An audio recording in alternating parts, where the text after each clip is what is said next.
ఒక వాగ్దానం చదువుకున్నాం. తదుపరి కొన్ని హెచ్చరికలు. తదుపరి మనము ప్రభు బలారాధనలోనికి వెళ్దాం. లూకా సువార్త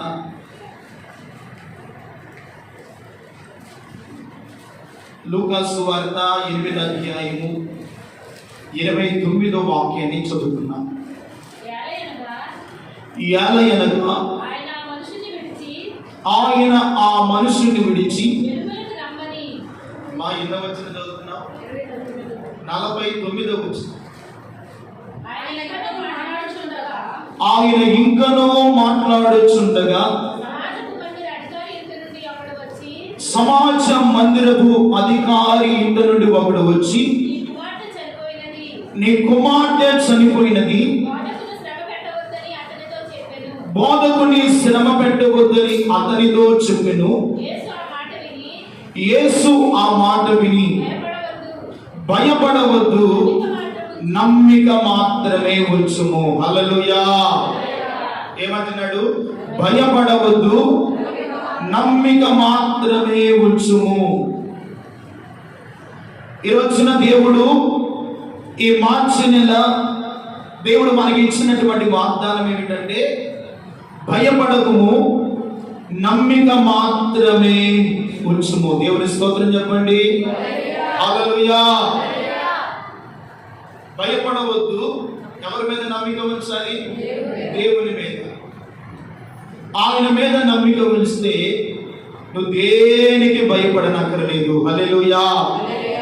మన బిడ్డలు దేనికి భయపడనక్కర్లేదు. ఈరోజున మన బిడ్డలు చదువుతున్నారు. ఎగ్జామ్ సంవత్సరం అంతా చదివి ఎగ్జామ్ రాయబోతున్నాడు. మన బిడ్డలతో కూడా దేవుడు వాగ్దానం ఇస్తున్నాడు. భయపడవద్దు. మీరు కడుపు నిండా అన్నం తిని ప్రశాంతంగా చదివి మంచిగా ఎగ్జామ్ రాస్తే ఆయన యందు నమ్మిక ఉంచు వారిని దేవుడు తల ఎత్తుకునే స్థితిలో ఉంచును గాక. మన బిడ్డలను ఉన్నత స్థానంలో నిలబెట్టును గాక. వారిని భయపెడుతున్న ప్రతి పిరికితనం ఆత్మను దేవుడు వారిలో నుండి తొలగించును గాక. దేవుడు మన బిడ్డలకు ఏం కావాలి? ధైర్యం కావాలి. దేవుని బిడ్డలు ఎలా ఉండాలంటే సింహము వలె, చెప్పలే చేయండి, ఎలా ఉండాలంట? సింహము వలె ధైర్యముగా ఉండాలి. దేనికి భయపడకూడదు. సమస్యలు వచ్చినా, బాధలు వచ్చినా, బలహీనతలు వచ్చినా, ఇబ్బందులు వచ్చినా భయపడవద్దు. దేవుని మీద నమ్మిక ఉంచు. నీ కార్యములను దేవుడే సఫలపరచును గాక. మంచిది. దేవుడు మనతో భయపడవద్దు అన్నాడు. మంచి వాగ్దానం ఇచ్చాడు. అయితే మన ఎదుట ప్రభు శరీరం ఉంది, ప్రభు రక్తం ఉంది. దేవుని సన్నిధిలో మనం ఎలా ఉండాలి? ఇంతకాలము ఆరాధన చేస్తున్నా, ఎలాగో దేవుని ఆరాధిస్తున్నా, ఎలాగో ఆయన మనము ఘనపరచగలుగుతున్నామో లేఖనాల్లోనికి వెళ్ళి మనం చూస్తే అపోస్తుడైన పౌలు గారు ఎఫెసీయులకు రాసినటువంటి పత్రిక, ఎఫెసీయులకు రాసినటువంటి పత్రిక 6వ అధ్యాయము అపోస్తుడైన పౌలు గారు ఎఫెసీయులకు రాసినటువంటి పత్రిక 6వ అధ్యాయము 5-6 వచనాలు చదువుతున్నాం. దాసులారా, యథార్థమైన హృదయము గలవారై భయముతోను వణుకుతోను క్రీస్తునకు వలె శరీర విషయమై మీ యజమానులైన వారికి విధేయులైయుండుడి. మనుషులను సంతోషపెట్టువారు చేయనట్లు కంటికి కనబడుటకే కాక క్రీస్తు దాసులమని ఎరిగి దేవుని చిత్తమును మనఃపూర్వకముగా జరిగించుచు మనుషులకు చేసినట్లుగా కాక ప్రభువునకు చేసినట్లే ఇష్టపూర్వకముగా సేవ చేయుడి. చిన్న ప్రార్థన చేసుకున్నాం. పరిశుద్ధమైన తండ్రి, చదివిన వాక్య భాగాన్ని దీవించి మాతో మీరు మాట్లాడండి. ఈ దినమున ఆరాధనలో భాగముగా మా ఎదుట మీ శరీరం ఉంది నాయన. మీ రక్తము మా మధ్యలో ఉంది. కొన్ని హెచ్చరికలు మాకు అవసరమైన ఈ కడవరి కాలమందు జీవిస్తున్న మేము నువ్వు దేనికి భయపడవద్దు, నమ్మిక ఉంచమని వాగ్దానం ఇస్తున్నారు. మీరు అక్కడ సమీపిస్తున్నటువంటి దినాల్లో ఉన్నాం. మా విశ్వాసాన్ని, మా భక్తిని ఏ రీతిగా కాపాడుకోవాలో కొద్ది నిమిషాలు మీరు మాతో మాట్లాడి తదుపరి మీ శరీర రక్త మాంసములలో పాలిభాగస్తులమయ్యే ఆ యోగ్యమైన ఆత్మను మాకు అనుగ్రహించమని యేసు నామమున ప్రార్థన చేస్తున్నాము తండ్రి. ఆమేన్. హల్లెలూయా. కొద్ది నిమిషాలు బహు జాగ్రత్తగా దేవుని వాక్యం మీద మనసుంచుతామండి. నిద్రపోతున్న వారు దేవుని స్తోత్రం చెప్పండి. ఓ బాగానే ఉన్నారు. దేవుని స్తోత్రం కలుగును గాక. హల్లెలూయా. అపోస్తలుడైన పౌలు గారు ఈ ఎఫెసీ సంఘములో ఉన్నటువంటి పరిశుద్ధులతో మాట్లాడారు. ఎవరితో మాట్లాడుతున్నాడు? దేవుని పరిశుద్ధ సంఘముతో మాట్లాడుతున్నాడు. 5వ వాక్యములు అంటున్నాడు, దాసులారా యథార్థమైన హృదయము గలవారై భయముతోను వణుకుతోను క్రీస్తునకు వలె శరీర విషయములో మీ యజమానులైన వారికి విధేయులైనుండుడి. ఎవరికి విధేయులైనమంటున్నాడు? మీ యజమానులైన వారికి విధేయులైనుండుడి. భౌతికంగా మనం ఆలోచిస్తే భార్యకు భర్త అనేటి వాడు యజమానుడు కనుక అతనికి మీరు ఎలా ఉండాలంట? విధేయులైనుండుడి. అంటే సంఘానికి శిరస్సు పురుషుడు ఎవరయ్యా అంటే మన ప్రభువైన యేసుక్రీస్తు వారు కనుక ఆయన బిడ్డలమైనటువంటి మనము ఆయనకు ఎలా ఉండాలంట? విధేయులైనుండుడి. ఎలాగూ విధేయులుగా ఉండాలి? భయముతోను వణుకుతోను క్రీస్తునకు వలె. ఎవరికి వలె? క్రీస్తు యేసు ప్రభువానికి వలె మీ యజమానులైన వారికి లోబడి ఉండుడి అన్నట్టు కింద మాట్లాడుతున్నాడు.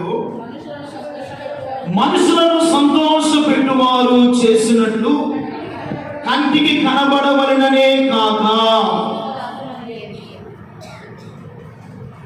క్రీస్తు దాసులమని ఎరిగి ఇష్టపూర్వకముగా మనపూర్వకముగా జరిగించుచు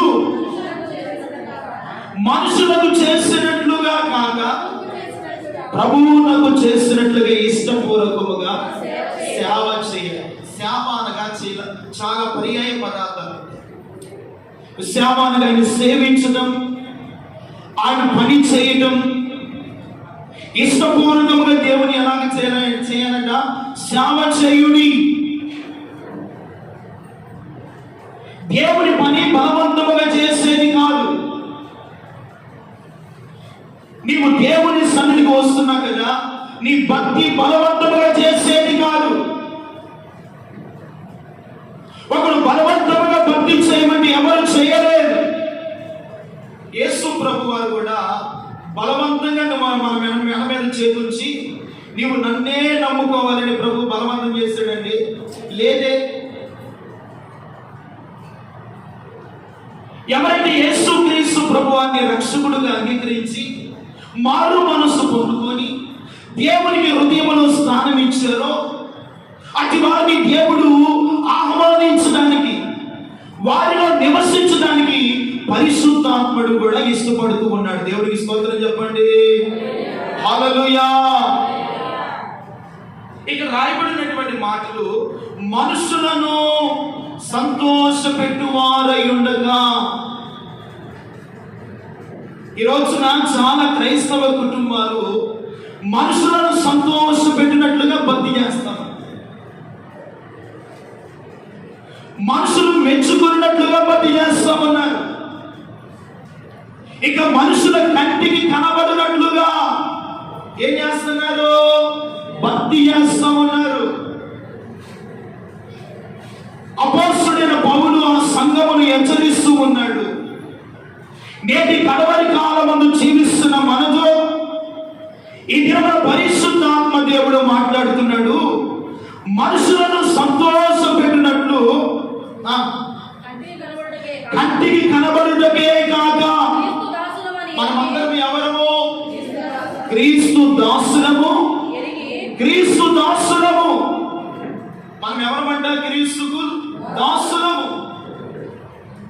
ఒకప్పుడు పాపానికి దాసులము, యేసు తన విలువైన రక్తము చేత కడగబడ్డాము కనుక ఇప్పుడు క్రీస్తు యేసునకు మనము దాసులమయ్యాము. హల్లెలూయా. ఎవరికి దాసులమయ్యాము? క్రీస్తు యేసునకు మనం ఏమయ్యాము? దాసులమయ్యాం అని ఎరిగి దేవుని చిత్తమును ఎలాగ చేయాలంట? మనవపూర్వకముగా, ఇష్టపూర్వకముగా, సంతోషముతో, ఏదో బలవంతముగా భక్తి చేయటము కాదు. ఈ రోజున క్రైస్తవ కుటుంబాలలో ఆశీర్వాదము లేకపోవడానికి, దేవుని సమృద్ధిని అనుభవించలేకపోవడానికి, కీడును, దరిద్రతను, శ్రమను అనుభవించడానికి గల కారణము భక్తి భారముతో చేయవలసి వస్తుంది. క్రీస్తు దాసులమైనటువంటి మనము ఆయన చిత్తమును ఎలాగ చేయాలంట? మనవపూర్వకముగా జరిగిస్తూ, మనుషులకు కాక. ఎవరికి చేస్తున్నావు భక్తి? మనుషుల కొరకు చేస్తున్నావా, దేవుని కొరకు చేస్తున్నావా? చెప్పరే మీరు? ఎవరి కొరకు? మరి దేవుని కొరకు భక్తి చేస్తున్నట్లయితే దేవుని సంతోష పెట్టాలిగా. దేవుడు ఎలాగో మన ద్వారా సంతోషపడతాడంటే మన భక్తి జీవితంలో వచ్చే మార్పు వలన సంతోషపడతాడు. దేవునికి మన జీవితంలో ప్రథమ స్థానం ఇవ్వడం వల్ల ఆయన సంతోషపడతాడు. ఇక దేవునికి నీలో నాలో దేవుడు కోరుకున్నటువంటి ఆ శ్రేష్టమైనటువంటి గుణగణాలు మనలో ఉన్నప్పుడు దేవుడు సంతోషపడతాడు.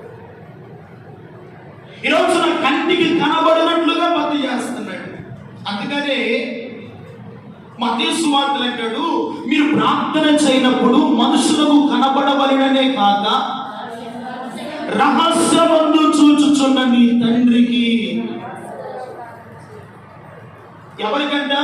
రహస్యమందు చూచుచున్న నీ తండ్రికి.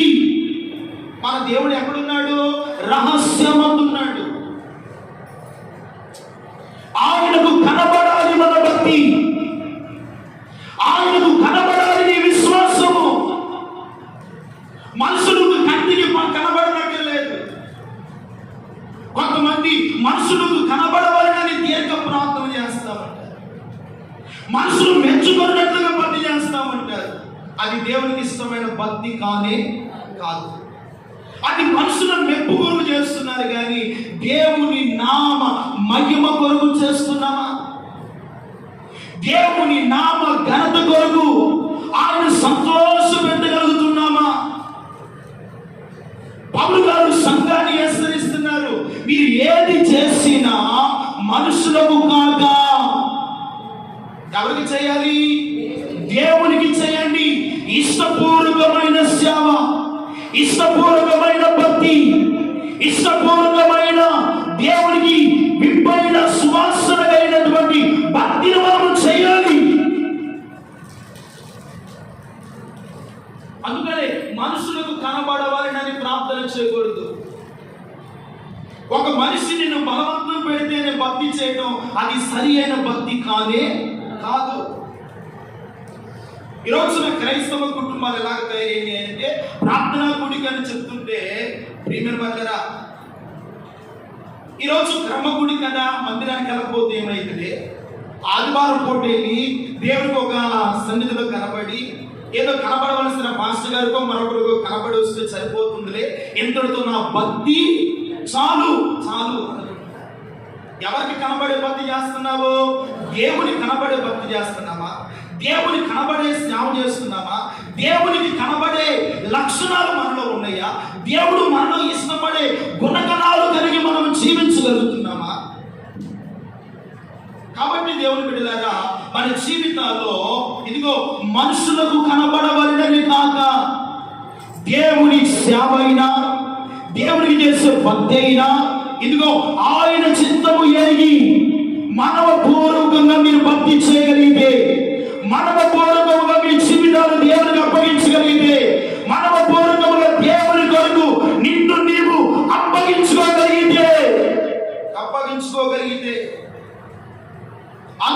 ఉన్నటువంటి ఆశీర్వాదం ఏమిటో, అందులో ఉన్నటువంటి దీవెన ఏమిటో, అందులో ఉన్నటువంటి దాగి ఉన్న ఒక పరిశుభ్రమైన ఆశీర్వాదము ఏమిటో మీరు అనుభవించగలుగుతారు. దేవుని స్తోత్రం కలుగును గాక. అందుకనే గలతీ పత్రిక చదవండి, 1వ అధ్యాయము 10వ వాక్యాన్ని మనం చదువుకుంటే, ఇప్పుడు మనుషుల దయను సంపాదించకోరుచు చూసుకుంటున్నానా,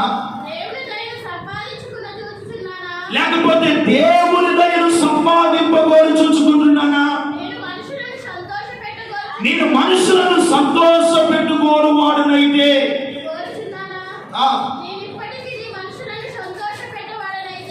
ఇప్పటికీ నేను మనుషులను సంతోష పెట్టుకోరు వాడునైతే క్రీస్తుకు దాసుడను కాకపోదును. ఎవరికి దాసుడు కాకపోతాడంట? ఎవరి మాట్లాడుతుంది? ఒక సామాన్యమైన వ్యక్తి కాదండి, ఒక పామరైనటువంటి మనిషి కాదు. రోమ ప్రభుత్వపు హక్కు కలిగిన వాడు, మంచి విద్య కలిగిన వాడు, మంచి పలుకుబడి కలిగిన వాడు, మంచి నేర్పరి అయిన వాడు చెప్తున్న మాటలు ఏమిటంటే, ఇదిగో నేను మనుషులను సంతోషపరచకూడు వారనైతే క్రీస్తుకు నేను దాసుడను కాకపోదును. ఒకవేళ నీ జీవితంలో, నా జీవితంలో మనము మనుషులను సంతోష పెడుతున్న వారమంటే ఎవరికి దాసులము కాదంట? దేవునికి మనం ఏం కాము?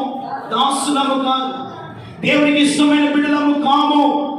అందుకనే నీవు మనుషుల దయను సంపాదింపగోరుచున్నావా, లేకపోతే దేవుని దయను సంపాదింపగోరుతున్నావా? మీరు చెప్పండి, మనుషుల దయ యోగ్యమైనదా, దేవుని దయ యోగ్యమైనదా? దేవుని దయ యోగ్యమైనది. ఆయన దయ వలనే కదా మనం బ్రతుకుతుంది, ఆయన దయ వలనే కదా మనం జీవించగలుగుతుంది, ఆయన దయ వలనే కదా ఈ రోజున సజీవులుగా ఉన్నది. మనుషులు దయ చూపిస్తారు, ఏదో కొద్ది సమయాలలో వారికి ఉన్నటువంటి పరిస్థితులను బట్టి కాస్త దయ చూపవచ్చు. మనుషుల దయను నేను సంపాదింపకోరలేదు, కానీ దేవుని దయను సంపాదించాలని నేను ప్రయాసపడుతున్నాను అంటున్నాడు. దేవుని స్తోత్రం కలుగును గాక. ఈ రోజున మీ కుటుంబాల మీద ఎవరి దయ ఉండాలంటే దేవుని దయ మీ మీద ఉండాలి. దేవుని స్తోత్రం చెప్పండి. దేవుని దయ మీ బిడ్డల మీద ఉండాలి. నీవు మనుషుల దయను సంపాదించుకునే దానికంటే దేవుని దయను సంపాదించుకుంటే క్రీస్తు యేసునకు దాసులుగా మనము నిలుచుదము గాక. ఆయనకు దాసులుగా. ఒకవేళ నీవు మనుషులను సంతోష పెట్టగోరువాడు అయితే క్రీస్తుకు ఏం కావు? దాసుడము కాదు, ఆయనకి దాసురాలు కాదు. ఈ రోజున ఎవరి దయను సంపాదించుకుంటాం? దేవుని దయనా, లేకపోతే మానవుల దయనా? యేసు ప్రభు వారు కూడా మానవుల దయందును దేవుని దయందును వర్ధిల్లుతూ ఉన్నాడు. దేవుని స్తోత్రం చెప్పండి. దేవుని దయ కావాలి, ఇంకా ఎవరి దయ కావాలి? మనుషుల దయ కావాలి. ఈ మనుషుల దయలోనే ఉండి నువ్వు సంతోషపడతాం దేవునికి ఇష్టమైనది కాదు. దేవుని దయను పొందుకొని ఆయన ఇష్టానుసారంగా ఆయన సంతోషపరచుకోడు వాడు అయితే నిజముగా మీరు, నేను క్రీస్తు యేసునకు సదాకాలము దాసులముగా మనము జీవించుదము గాక. ఆయన దాసులముగా మనం బ్రతకాలి. ఈ రోజున మనుషులకు దాసులుగా మనం బ్రతకూడదు. నీవైనా నేనైనా దేవునికి దాసులము, దేవుని బిడ్డలము, దేవుని చేత కొనబడిన వారము, దేవుని చేత ఏర్పరచబడినటువంటి బిడ్డలము. దేవుని స్తోత్రం కలుగును గాక. దేవుని బిడ్డలను ఏ శత్రువు ముట్టినా దేవుని వాక్యం అంటుంది, మిమ్మల్ని ఎవరు ముట్టినా వారు నా కనుగుడ్డును ముట్టినట్లే. ఒకవేళ నీవు దేవునికి దాసుడు అయితే హాని చేయు శత్రువు ఎవడు కూడా నీ మీదకు రాలేడు. దేవునికి మహిమ కలుగును గాక. ఈ రోజున ఎన్నో హానికరమైన పరిస్థితులు, ఎన్నో బలహీనతలు, ఎన్నో అసమాధాన స్థితిని అనుభవిస్తున్నావు. ఒకవేళ మనుషుల దయను సంపాదించుకొని దేవుని దయను పోగొట్టుకుంటున్నావేమో. దేవుని దయకు దూరంగా జీవిస్తున్నావేమో, దేవుని కనికరములకు దూరంగా బ్రతుకుతున్నావేమో. ఈ రోజున మీరందరూ, నేను, మనమందరము కూడా ఈ సంవత్సరములో ఇదిగో దేవుని దయను మనం సంపాదించుకుంటే క్రీస్తు యేసునకు ఏమవుతామో, ఆయనకు దాసులు అవుతామండి. పౌలు గారు దాని కొరకు ప్రయాసపడుతున్నాడు. నేను మనుషులను సంతోషపెట్టడానికి సేవ చేయడం లేదు, కానీ నా దేవునికి నేను దాసుడు నాకున్నట్టుగా సేవ చేస్తున్నాను. హల్లెలూయా.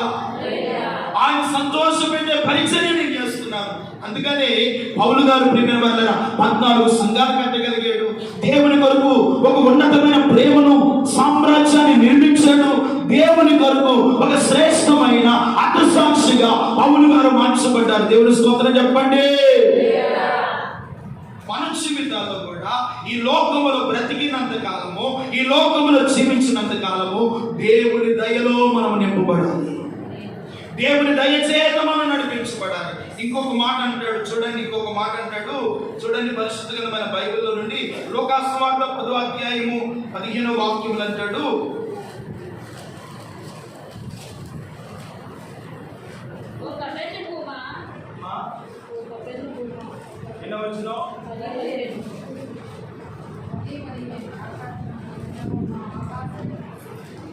లూకా సువార్త 10వ అధ్యాయము 17వ వచనాన్ని చదువుతుంది. ఆ 70 మంది శిష్యులు సంతోషముతో తిరిగి వచ్చి,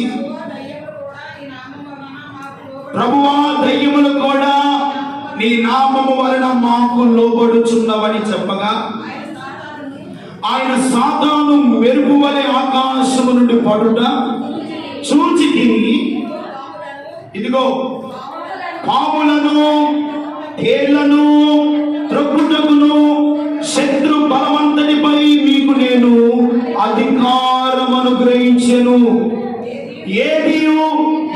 మీకు ఎంత మాత్రము హాని చెయ్యదు. దేవునికి మహిమ కలుగును గాక. ఒక రోజున యేసు ప్రభు వారు కపెర్నహూము అనే ప్రాంతానికి వెళ్ళాడండి. అక్కడ ఎవరున్నాడంటే చాలా మంది దయ్యములు పట్టిన వారు ఉన్నారు. యేసు ప్రభు వారు ఆ 12 మంది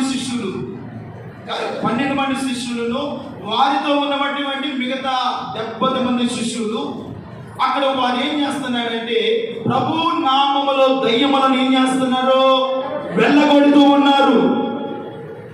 వారు ప్రార్థన చేస్తుంటే ఏమవుతుంది, దయ్యములను వెళ్ళిపోతున్నాయి. అందును బట్టి వారు ఏం చేస్తున్నారంటే సంతోషపడుతూ యేసు ప్రభు వారి దగ్గరికి వచ్చి, ప్రభువా, బోధకుడా, నీ నామమున మేము ప్రార్థన చేస్తుండగా దయ్యాలు వెళ్ళిపోతున్నాయి అని యేసు ప్రభు వారితో చెప్పారు. దయ్యాలు వెళ్ళిపోవడం కాదురా బాబు, మీరు పాములను, తేళ్లను త్రొక్కుటకును శత్రు బలమంతటిపై మీకు నేను అధికారం ఇచ్చాను. హల్లెలూయా. ఏమిచ్చాడు? అధికారం ఇచ్చాడు. ఏ మాత్రము మీకు హాని చెయ్యవు. ఏది ఎంత మాత్రం మీకు ఏం చేయదంట, హాని చెయ్యవు. దేవుడు వారికి ఏమి ఇచ్చాడంట, అధికారము. అయితే దేవుడి మాటని మీరు ఈ అధికారాన్ని ఇచ్చానని, మీరు దయ్యములు వెళ్ళగొడుతున్నానని, ఇదిగో నా నామములో మీరు పాములను, తేళ్లను త్రొక్కి సాతాను బలవంతుని మీకు అధికారం ఇచ్చానని మీరు సంతోషపడక ఏంటంటాడు, చదవండి అన్నమాట. సంతోషింపక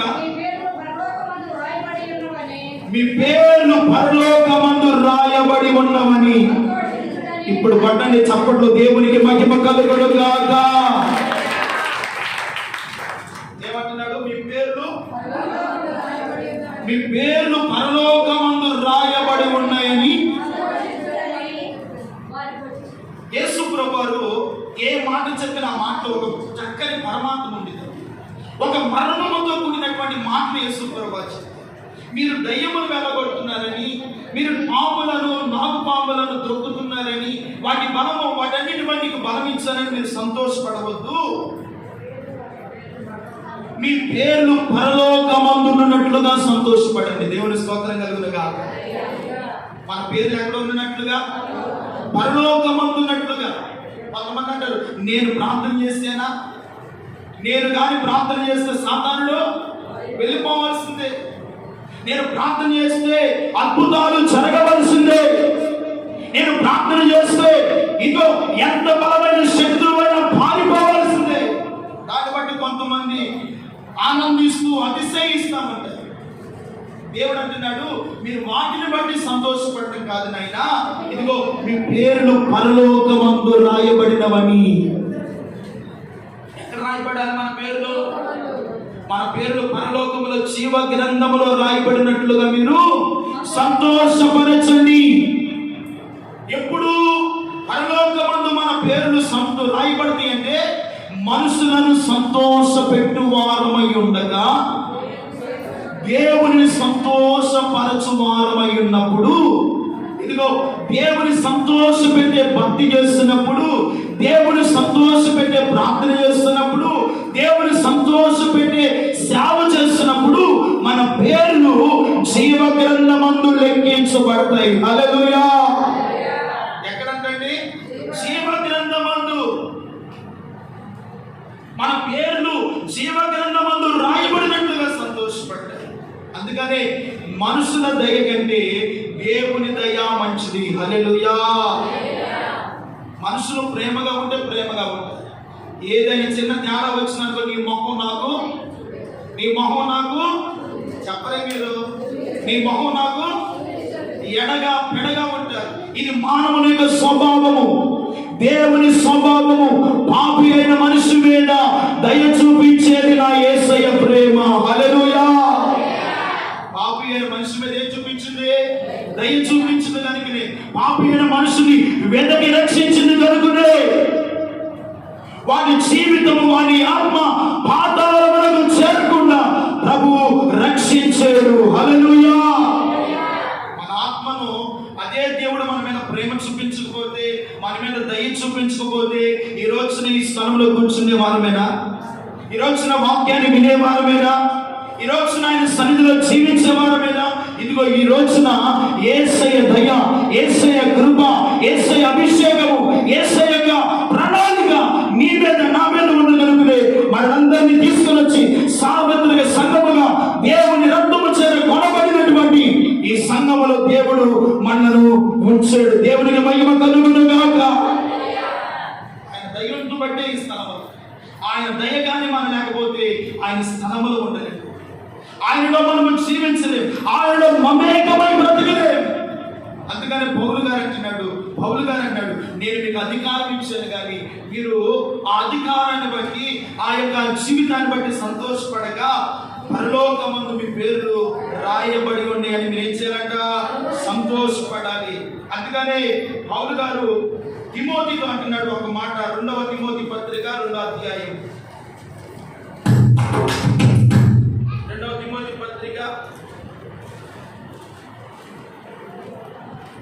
2వ తిమోతి పత్రిక 2వ అధ్యాయం 15వ వాక్యం. దేవుని ఎదుట యోగ్యునిగాను, సిగ్గుపడనక్కరలేని పనివానిగాను, సత్యవాక్యమును సరిగా ఉపదేశించువానిగాను నిన్ను నీవే దేవునికి కనపరచుకొనుటకు జాగ్రత్త పడుము. ఎవరు కనపరుచుకునడానికి? మనుషులకు కనపరుచుకోమని చెప్తున్నాడా? లోకానికి కనపరుచుకోమంటున్నాడా? నీ భక్తి లోకానికి కనబడినట్లుగా చేయమంటున్నాడా? లేదు. ఏమంటున్నాడు? దేవుని ఎదుట యోగ్యునిగాను. మనం ఎలాగుండాలి? దేవుని ఎదుట యోగ్యులుగా ఉండాలి. సిగ్గుపడనక్కరలేని ఒక పనివారిగా ఉండాలి అని అంటూ సత్యవాక్యమును సరిగా ఉపదేశించువానిగాను నిన్ను నీవే నా కుమారుడు అయిన తిమోతి, దేవుని ఎదుట నిన్ను నీవే చూసుకొనుటకు జాగ్రత్తగా నీవు దేవునికి కనపరుచుకో. ఈ రోజున మన భక్తి మనుషులకు కనపరుచుకోనక్కర్లేదు. ఎవరు కనపరుచుకోనక్కర్లేదు? మనుషులు కనపరుచుకోనక్కర్లేదు. ఎవరు కనపరుచుకోవాలి? రహస్యమందు చూచు చూచుచున్న దేవుని ఎదుట యోగ్యునిగా నువ్వు బ్రతకాలి. హల్లెలూయా. యోగ్యునిగా నువ్వు జీవించాలి. సిగ్గుపడనక్కర్లేని ఒక క్రీస్తు బిడ్డగా నువ్వు బ్రతికినప్పుడే నీ జీవితము ద్వారా, నీ బ్రతుకు ద్వారా, నీ ప్రవర్తన ద్వారా, నీ భక్తి ద్వారా నా దేవునికి మహిమ వచ్చును గాక. ఏమొస్తుంది? ఆయనకు మహిమ వస్తుంది. అందుకని దేవుని ఎదుట నిన్ను నీవు జాగ్రత్తగా ఉండుటకు ఆయనకు కనపరచుకో. ఎవరికి కనపరుచుకోవాలి? దేవునికి కనపరుచుకోవాలి. ఇదిగో మనుషుల కొరకు మనము దేవుని సన్నిధికి రావడం కాదు, మనుషుల కొరకు మనం భక్తి చేయడం కాదు. నిన్ను నీవు ఎవరు కనపరుచుకోవాలి? రేపటి నుండి 5వ తారీఖు నుండి మనకు 2 డేస్ ప్రారంభం. రోజు చోమ్మ అని ఫోన్ చేసి పిలవడానికి కాదు, భక్తి చేయండి. దేవుని మీద నమ్మకం ఉన్నవాడు, యోగ్యుడైన వాడు, దేవుని సంతోషపరచాలనుకున్నవాడు దేవుని మందిరానికి ఎవరికి చెప్పకపోయినా, ఎవరికి చెప్పకపోయినా, ఫోన్ చేయకపోయినా ఏం చేస్తారు? దేవుని ఎందుకు వస్తాడు.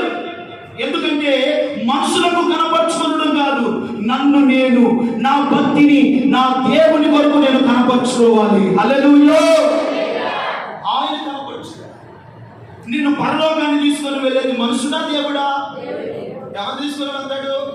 నీకు నిత్యత్వాన్ని ఇచ్చేది దేవుడా మానవుడా? మరి మనుషుని జ్ఞానాన్ని బట్టి నడుస్తున్నావు, అది సరియైన భక్తి అని అంటావా? ఒక మనుషుడు ఫోన్ చేస్తూ మందిరానికి రామంటే, ఒక సేవకుడు ఫోన్ చేస్తూ మందిరానికి రామంటాం అంటే సేవకుల ద్వారా చెప్పించుకొని మందిరికి రావడం అనేది అది భక్తేనా? మీరు చెప్పండి, అది భక్తేనా? ఈ రోజున ప్రార్థన కూడి కంటే అన్నం చేయగానే ఒక దేవుని కనపరుచుకునేవాడు, దేవుని ఎదుట విశ్వాసం ఇచ్చినవాడు, దేవుని కొరకు జీవించాలనుకున్నవాడు, ఆయన ఎదుట యోగ్యునిగా బ్రతకాలనుకున్నవాడు ఏ క్రమకుడికైనా, ఏ ప్రార్థన అయినా ముందు దేవునికి కనపరుచుకుంటాడు. దేవుని స్తోత్రం చెప్పండి. దేవుని కనపరుచుకుంటే దేవుడు నీకు పరలోకాన్ని రాజ్యం, దేవుని రాజ్యంలో స్థానం దొరుకుతుంది, దేవుని సింహాసనము యొద్ద నీకు ప్లేస్ దొరుకుతుంది. హల్లెలూయా. దేవుని ఎదుట నీవు యోగ్యునిగా కనపరుచుకో. యోగ్యుడవో యోగ్యుడవో యేసు ప్రభు నీవే యోగ్యుడవో. యోగ్యుడవో యోగ్యుడవో యేసు ప్రభు నీవే. ఎవరు యోగ్యుడు? ఎవరు యోగ్యుడు? ఆయన యోగ్యుడు. ఆయన నిమ్మిన బిడ్డలకు కూడా ఆ యోగ్యతను ధన్యతనిచ్చాడు. చప్పుడు కొట్టు దేవునికి మహిమ కలుగును గాక. నీటి బుడగలాంటి జీవితము, పనికి మారిన బ్రతుకు, నాశనమైన జీవితాలను యోగ్యులుగా ప్రభు మార్చాడు. మన ఎలా మార్చాడు? అయినా యోగ్యులుగా మార్చాడు. మరి యోగ్యులుగా మనం మార్చబడినటువంటి మనము ఇగో ఆయనకు కనపరుచుకో. ఎవరు కనపరుచుకోవాలి? దేవునికి నిన్ను నీవు కనపరుచుకో. దేవునికి నిన్ను నీవు కనపరుచుకొని ఆయనకు భక్తి చేయాలి. దేవునికి నిన్ను నీవు కనపరుచుకొని విశ్వాసాన్ని చేయాలి. దేవుని నిన్ను నీవు కనపరుచుకొని ఆత్మీయ ప్రయాణాలను కొనసాగించాలి. ఎక్కడికి? సియోను కొరకై. హల్లెలూయా.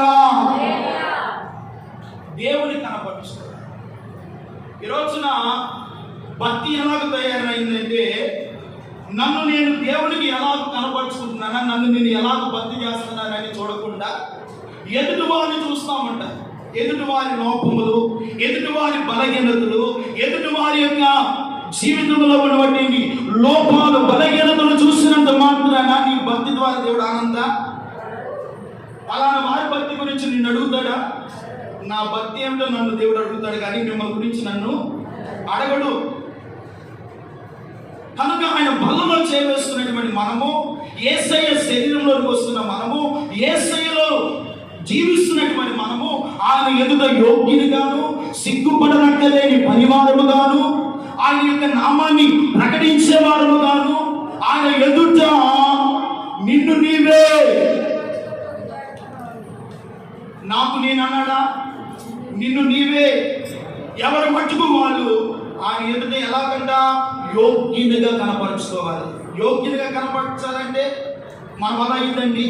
మన భక్తి వలన సాధ్యమవుతుందా? మన వల్ల కాదు, మనలో ఉన్న పరిశుద్ధాత్మ దేవునికి సాధ్యమవుతుంది. మన వల్ల కాదు, మనలో ఉన్న పరిశుద్ధాత్మ దేవునికి సాధ్యమవుతుంది. అందుకని ఆయనను కనపరుచుకోవాలి నీవు. ఆయన సంతోషపరచాలి నీవు. ఆయన కొరకు నువ్వు భక్తి చేయాలి. మనుషుల కొరకు కాక నువ్వు ప్రార్థన చేసినా, భక్తి చేసినా, పాట పాడుతున్నా, దేవునికి కాముకిస్తున్నా, దేవుని కొరకు ఏది చేసినా, ఎవరికి చేస్తున్నావు నువ్వు?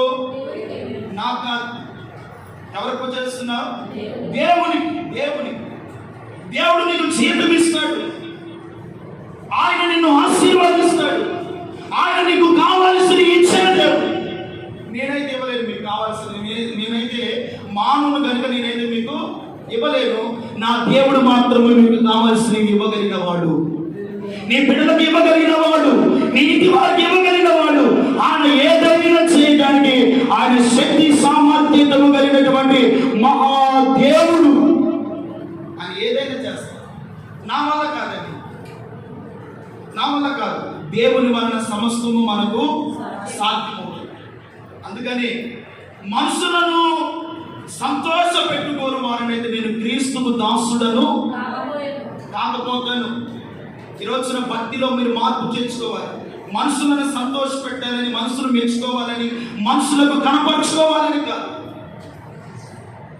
నిన్ను చూస్తున్న దేవుడు పరమందున్నటువంటి దేవుడు, రహస్యమందున్నటువంటి దేవుడు. ఆయనకు కనపరుచుకుంటే ఆయన సన్నిధిలో ఉన్న ప్రతిఫలము, ఆశీర్వాదము, దీవెన దేవుడు నిశ్చయముగా మీకు అనుగ్రహించును గాక. ఆయన ఇస్తాడు. ఆయన ఏదైనా ఇస్తాడు. ఏ బలహీనతనైనా బాగు చేస్తాడు, ఏ సమస్యనైనా విడిపిస్తాడు, ఏ రోగము నుండి అయినా దేవుడు నిన్ను బాగు చేస్తాడు. కాబట్టి దేవుడు బిడ్డలారా, ఏదో ఒకరు బలవంతం చేస్తే చేసేది భక్తి కాదండి. నిన్ను నీవే దేవునికి కనపరుచుకోవాలి. ఎలాగంటే యోగ్యునిగా కనపరుచుకోవాలి, యోగ్యురాలుగా కనపరుచుకోవాలి. ఎదుటి వారి బలహీనతల వైపు చూడకూడదు. నీ జీవితం ఏమిటో నువ్వు చూడు. నీ భక్తి ఏమిటో దాని గురించి ఆలోచించు. నువ్వు ఎలాగ నడుస్తున్నావో నీ ప్రవర్తన గురించి దేవుడు నిన్ను లెక్క అడుగుతాడని ఆయన వైపు. మనం ఏం చేస్తామంటే మన కంటిలో ఉన్నటువంటి నలుసు మనం చూడము, ఎదుటి వారి కంటిలో ఉన్నటువంటి దూరాన్ని ఎంచుతామని. మన కంటిలో ఉన్నటువంటి దూరం ఏమిటో మనం చూసుకుంటే ఎదుటి వారి బలహీనతలు మనకెందుకండి? ఎదుటి వారి జీవితము పాపంలో బ్రతకని, ఎక్కడైనా బ్రతకని వాడికి ఇవ్వవలసిన పనిష్మెంట్ ఎవరిస్తారు? దేవుడిస్తాడు. నీవివ్వడానికి నీవెవరివి? నేనెవరిని? తీర్పు తీర్చడానికి మనుషుడు నీవు ఎవడవు అని అంటాడు. మనం ఎవరు కాదు. మనకు న్యాయం తీర్చేవాడు, మనకు సహాయం చేసేవాడు, మనల్ని ఆశీర్వదించేవాడు, మనకు తీర్పు తీర్చేవాడు దేవుడు. మనకు పరలోకమందు ఆయన ఎదుట మనం యోగ్యంగా బ్రతకాలి. ఆయన ఎదుట ఇష్టమైన వారిగా. అందుకని నీవు మనుషుల దయను సంపాదింపగోరుచున్నావా? దేవుని దయను సంపాదించుకోరుచున్నా. ఈరోజున దేవుని దయను మనం సంపాదించుకోవాలండి. అప్పుడే క్రీస్తు యేసునకు మనం ఏమవుతాము? దాసులము. రెండవది, నేను మనుషులను సంతోష పెట్టువాడనైతే దేవునికి నేను ఏమాత్రమైన యోగ్యుడను. నేను నా ప్రార్థన వల్ల దయ్యాలు వెళ్ళబోతున్నాయి, నేను అద్భుతాలు చేస్తాను, నా భక్తి ఎలాగుంటుంది, నా ప్రార్థన ఎలాగుంటుంది, నిన్ను నీవు కనపరుచుకోవడం కాదు, నిన్ను నీవు సంతోషపడటం కాదు. మనం చూసి ఏం చేస్తాము? నా అంత అందగాడిని, నా అంత అందగాడు, అది మొక్కము సట్టి ముక్క అయినా, నలుపు అయినా, కాకి వలె నల్లగా ఉన్నా నీకు ఎలాగుంటావు? అతని దగ్గరికి వెళ్తే అబ్బా నా అంత అందగాడు ఎవడున్నాడు అనుకోండి. కాకి కూడా అనుకుంటుంది నా అంత అందగాడు ఎవడున్నాడు అనుకుంటుంది. మనలో దేవుడు చూస్తే దేవుడు తెలుసా? మనము ఆయన ఎదుట నిలబడినప్పుడు, ఆయన సన్నిధిలో నిలబడినప్పుడు మనం సంతోషపడతాం. మన స్వభావాన్ని చూసి, మన జీవితాన్ని చూసి, మన కట్టే వస్త్రాలు చూసి మనం ముడిసిపోవాలి. మీ పేర్లు పరలోకమందు ఉన్నాయని ఆ సంతోషం కావాలండి. అది ఎటువంటి సంతోషం అంటే ఇప్పుడు మీరు కొట్టాలి, చెప్ప సత్యము కాని మహిమాయుక్తమైన సంతోషం కొట్టండి. ఆ సంతోషం కొరకు మనకు ప్రయాసం, ఆ సంతోషాన్ని దేవుడి ఇవ్వాలని మనం ఇష్టపడాలి. ఇలా ఒక క్షణితమైన సంతోషము, కాస్త టీవీ దగ్గర కూర్చున్నాం అనుకో, కాసేపు నవ్వుకుంటాం, తర్వాత ఏమిటి, అప్పులేగా, బాధలేగా, రోగమేగా, సమస్యలేగా, ఇవన్నీ మళ్ళా జ్ఞాపకం చేసుకొని నిన్ను నీవే మానసికంగా ఏమైపోతావు, కృంగిపోతావు, భయపడుతూ ఉంటావు. ఎలాగీ పాపులు తీర్చాలా, ఎలాగీ రుణ బాధలు, ఎలాగీ సమస్యలు, ఎలాగీ బలహీనతలు చేయించాలా అని నీకు నీవే ఆలోచిస్తావు. అదే దేవుని సంతోష పెడుతూ ఆయన ఎదుట నిన్ను నీవు కనపరుచుకోవడానికి ఇష్టపడితేనంటే, ఇదిగో ఏ శత్రువు ఏ మాత్రము హాని చేయటకు, ఏ బలహీనత నిన్ను బాధించటకు, నీ మీద అధికారం చేయటకు దేవుడు ఏ శత్రువుకు అధికారం లేదు. దేవుని స్తోత్రం చెప్పండి. దేవుడు మన దేవుడు గొప్పవాడు. ఆయన ఎదుట నిన్ను నీవు కనపరచు. యేసయ్య కూడా లోకానికి నేను గొప్పవాడినని కనపరచుకోలేదు. ప్రధాన యాజకులు ఎదుట, పిలాతు ఎదుట నీవు నీతిమంతుడువేనంటే నీవన్నట్లే అన్నాడు కానీ నేను నీతిమంతుడని, యథార్థవంతుడని యేసయ్య అన్నాడా? లేదు. యేసయ్య మౌనమే యేసయ్యకు న్యాయమైన కార్యాన్ని చేసింది. హల్లెలూయా. పిలాతు కూడా అంటున్నాడు, ఈయన యందు నాకు ఏ దోషము, ఏ నేరము, ఈయనలో ఏ పాపము. మరి మనలో చూసి ఎన్ని పాపాలు ఉన్నాయి, మనలో చూసి ఎన్ని దోషాలు ఉన్నాయో, మనలో చూసి ఎన్ని బలహీనతలు ఉన్నాయో, ఆ బలహీనతలన్నీ నీ కొరకు నా కొరకు యేసయ్య శిలువ మరణం మీద మోసాడు. హల్లెలూయా. మన బలహీనతలన్నీ మోస్తాడు ఆయన. ఆయన బలవంతుడై ఉండి మన బలహీనతలు మోసి ఆయన బలాన్ని మనకి ఇచ్చాడండి. దేవునికి ఏమి ఇవ్వగలుగుతాం? దేవునికి రెండు చేతులు పైకి తీసుకోవాలి. ఆయనకి ఏమి ఇచ్చినా మనం, అందుకని యేసయ్య తన శరీరాన్ని ఇచ్చాడు. ఇదిగో నా శరీరము తిని నా రక్తము త్రాగిన వాడే జీవము గలవాడు, వాడు నిత్య జీవము కలిగి ఉన్నాడు. మరి ఆయన జీవాన్ని ఆయన శరీరంలో ఆయన రక్తంలో చేపిస్తున్నటువంటి మనము ఈ రోజున దేవుని సంతోషపెడతామండి. మన పేర్లు పరలోకమందు రాయబడినట్లుగా సంతోషపెడతాం. ఇదిగో క్రీస్తు యేసు దాసులమని ఆ నీవుగా యోగ్యమైన వారిగా భక్తి చేద్దాము. నిన్ను ఎవరు కనపరుచుకోవాలి? సిలువ వేయబడిన యేసయ్యకు కనపరుచుకోవాలి. హల్లెలూయా. నీ కొరకు ప్రాణం పెట్టిన యేసయ్య కొరకు నువ్వు బ్రతకాలి. నీ కొరకు సమస్తం అర్పించిన యేసయ్య కొరకు నువ్వు జీవించాలి. యేసయ్య మనల్ని పరలోకాన్ని తీసుకుని వెళ్ళాడు. యేసయ్య తండ్రి సింహాసనం ఎదుట మనను కూర్చున్నబెట్టువాడు. ఆయన ఉండే స్థలంలో నిన్ను నన్ను ఉంచే దేవుడు, మనం ఆరాధిస్తున్న దేవుడు మన ప్రభువు అయిన యేసు క్రీస్తు. హల్లెలూయా. ఆయన ఏదైనా చేస్తాడండి. కాబట్టి ఈరోజు నీ మాటలు వింటున్న దేవుడు బిడ్డరా, మన జీవితాల్లో భక్తి బలవంతంగా చేసేది కాదు, ప్రార్థన బలవంతంగా చేసేది కాదు, నీ విశ్వాస యాత్ర ప్రయాణము ఇష్టపూర్వకంగా ఆయన చిత్తానుసారంగా ఆయన ఎదుట సిగ్గుపడనక్కరలేని యోగ్యుడిగా యోగ్యురాలుగా నువ్వు బ్రతికితే ఆయనలో ఉన్నటువంటి ప్రతి ఆశీర్వాదం నీకు సొంతమగులు కాక, మీరు అనుభవించుదురు కాక, మీ బిడ్డలు అనుభవించుదురు కాక, నీ కుటుంబం అనుభవించుదురు కాక. ఈ సంస్థలో మీరు ఎంత భక్తి చేస్తారో, ఎంతగా మిమ్మల్ని మీరు దేవుని కనపరుచుకుంటారో, ఎంతగా దేవుని సంతోషపెడతారో, లేకపోతే మామూలు సంతోషపెట్టి దేవుని దూరం అవుతారో, లేకపోతే దేవుని సంతోషపెట్టి పరలోక రాజ్యానికి వెళ్తారో, మీ మట్టుకు మీరు పరీక్షించుకొని ప్రార్థన చేస్తున్నాం. అక్కవచ్చు.